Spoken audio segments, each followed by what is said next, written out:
Well, we are firstly and most importantly compensating children for the presence of us as adults in their time and space, where possible.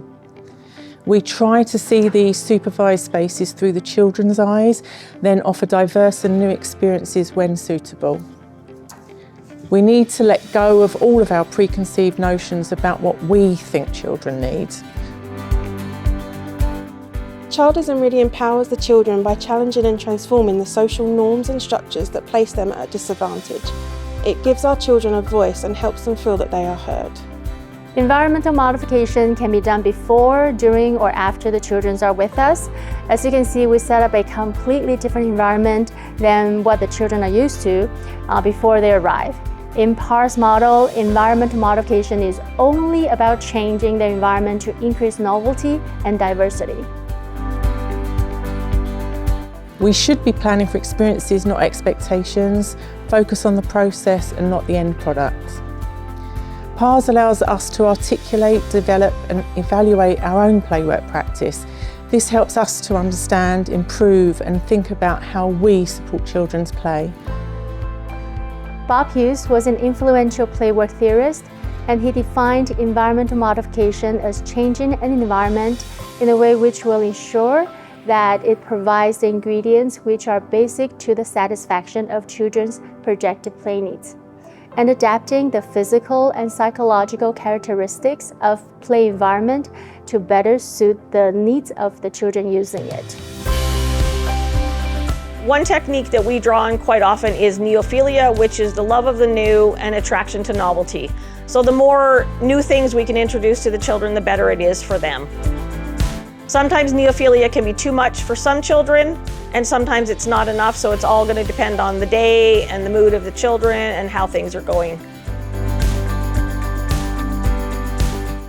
My favorite theory by far is loose parts. So loose parts is any item that can be used by children for their own purposes according to their imaginations.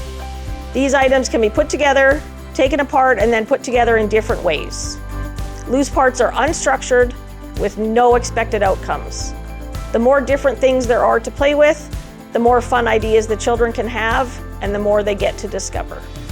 We ourselves can be part of environmental modification simply by being in the children's time and space. Children must be seen as equal partners with the right to participate and be respected. The goal of childism is equality for children, and it's not based on any adult expectations. Play cycle. It describes a theoretical description of the play process. There can be many play cycles going on at the same time.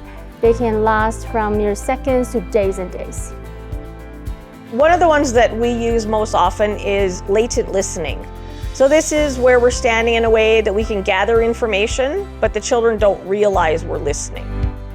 So we have our backs to them, we're not interfering in their play, we're just kind of standing there listening to them. Another one is proximity, and this is when we move into a space near the children, but not too close.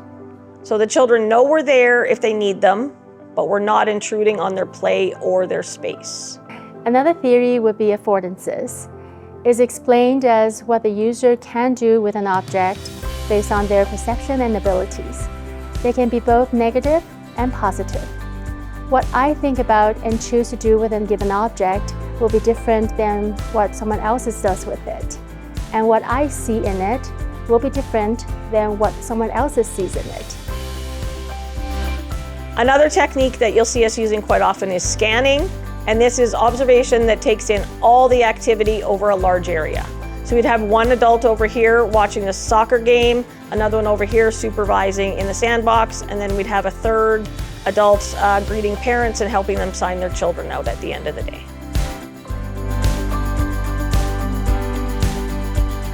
Ultimately, childism broadens our understanding of what it means to be human, not only for children, but for us as adults too.